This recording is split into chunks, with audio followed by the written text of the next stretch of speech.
നിങ്ങളുടെ ഫേവറേറ്റ് സീരിയലുകൾ ടിവിയിൽ വരുന്നതിന് മുൻപേ സൺ നെക്സ്റ്റ് ആപ്പിൽ കാണാം. ഇനി എല്ലാവർക്കും മുൻപേ കാണൂ. ഇപ്പോൾ തന്നെ സൺ നെക്സ്റ്റ് ആപ്പ് ഡൗൺലോഡ് ചെയ്ത് സബ്സ്ക്രൈബ് ചെയ്യൂ. അത് കണ്ടുപിടിക്കണമെന്ന് മാത്രം. ഞാൻ കണ്ടുപിടിച്ചോളാം. അമ്മ പോയി കിടന്നുറങ്ങിക്കും. നാളെ അമ്മ പേടിക്കുന്ന പോലെ ഒന്നും നടക്കില്ല.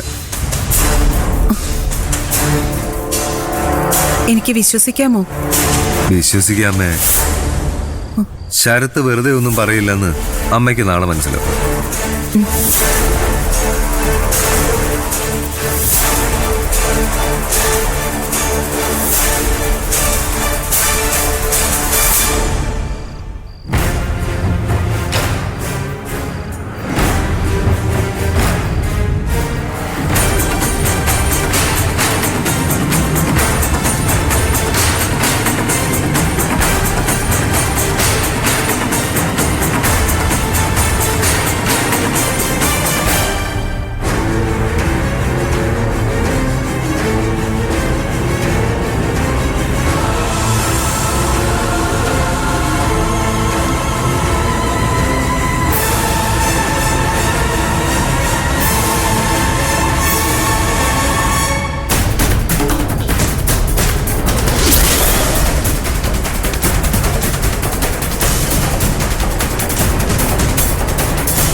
എന്താ മോനെ?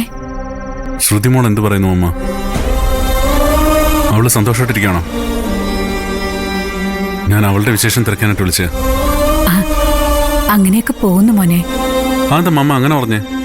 ശ്രുതിക്ക് ഇനി സന്തോഷം വരണമെങ്കിലേ അവൾ ഇനി നിന്റെ കൂടെ ജീവിക്കണം. നീ വിചാരിച്ച അത് നടക്കും. ഞാനും വരാം. നീയും ഞാനും ശ്രുതിമോളും അതേക്കുറിച്ചൊന്ന് ആലോചിച്ച് നോക്കും മോനെ.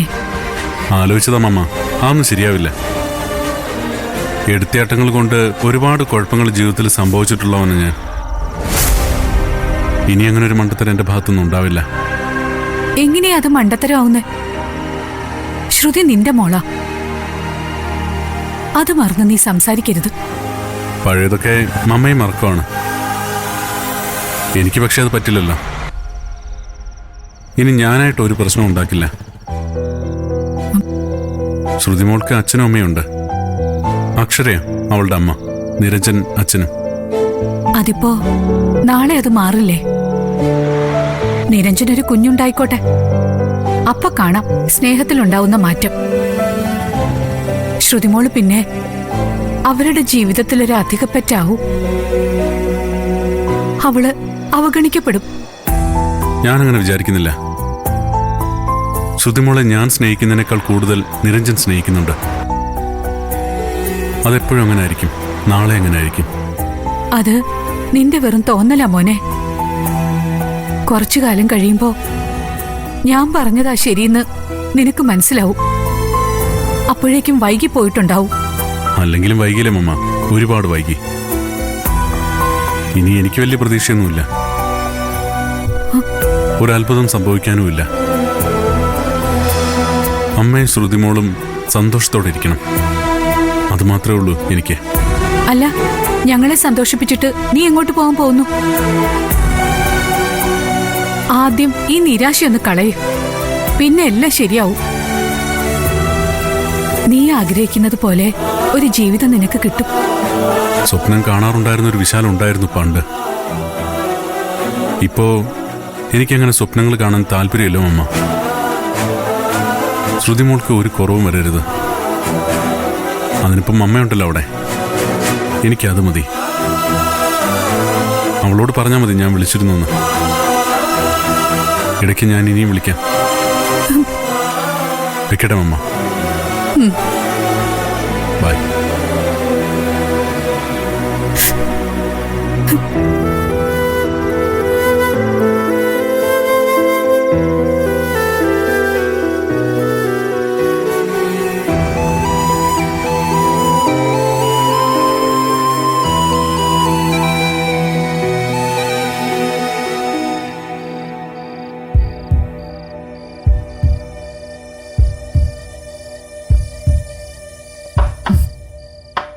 അച്ഛാ, അച്ഛാ, അച്ഛാ, അച്ഛൻ ഉറങ്ങിയോ?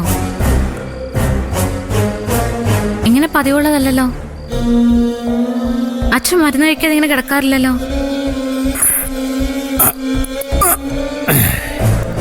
അച്ഛനെന്തോ വല്ലാത്ത ക്ഷീണം തോന്നുന്നു മോളെ. അച്ഛൻ ഗുളിക കഴിച്ചായിരുന്നോ? ഇല്ല. ഞാൻ എടുക്കാം. മോളെ, ഓ, എന്താ അച്ഛാ? നമ്മളെ രണ്ടുപേരെ സംബന്ധിച്ചിടത്തോളം വളരെ പ്രധാനപ്പെട്ട ദിവസവും നാളെ. മോൾ ആദ്യമായിട്ട് ജോലിക്ക് കയറുന്ന ദിവസവും നാളെ. ശരവണ്ണെ കൊണ്ട് ഞാൻ സിദ്ധുവിനെ കാണാൻ പോകുന്നതും നാളെ തന്നെയാ. രണ്ടും ബാധിക്കാൻ പോകുന്ന ആരെയാണെന്ന് മോക്കറിയാലോ. അവനെയാ, ആ ശരത്തിനെ. അതുകൊണ്ട് ഇന്നത്തെ രാത്രി വളരെ പ്രധാനപ്പെട്ടതാ. അവനെന്ത് ചെയ്യാൻ ശ്രമിക്കും, എന്ത് അത്യാഹിതം നമ്മൾ പ്രതീക്ഷിക്കാം. ഈ ഒറ്റ രാത്രി കൊണ്ട് ശരത്ത് എന്ത് ചെയ്യാൻ അച്ഛാ? നാളെ കോടതി തുറക്കണമെങ്കിൽ പോലും 10 മണിയെങ്കിലും ആവണ്ടേ അച്ഛാ? അപ്പോഴേക്ക് ഞാൻ ഒപ്പിട്ട് കഴിഞ്ഞിട്ടുണ്ടാവും. ഞാൻ അതിനു മുമ്പ് ശരവണ്ണെ കൊണ്ട് സിദ്ധുവിൻ്റെ അടുത്തെത്തും. കുറച്ച് പേപ്പറുകളിൽ ശരവൺ ഒപ്പിടാനുണ്ട്.